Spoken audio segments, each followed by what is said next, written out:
It's Wednesday live with Dr. JJ from the Anam, Cara Prayer Corner. A reading from Psalm 34. The eyes of the Lord are on the righteous, and on God's ears are open to their cry.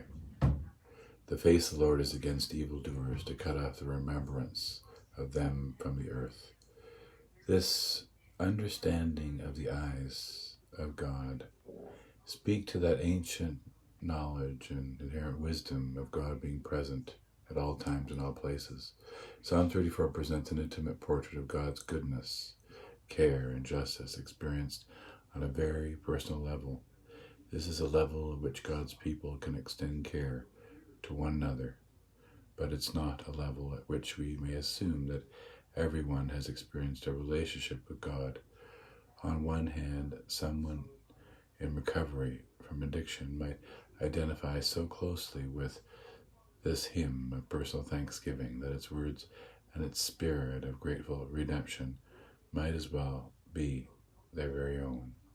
On the other hand, a newcomer to the church who grapples with the evening news of genocide, civil wars, and widespread disease, political corruption, might distrust the psalmist entirely, seeing no evidence that God keeps safe all their bones.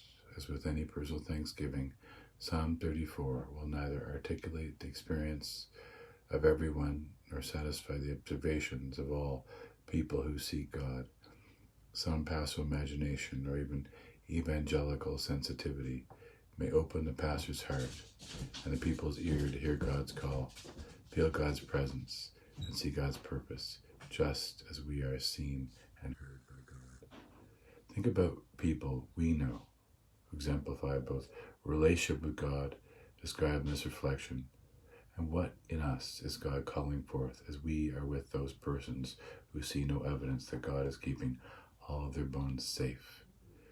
And God, as we live and move in your world this day, open our eyes and ears, the presence of those around us, to both those who see evidence of you in their life and those who do not. Amen.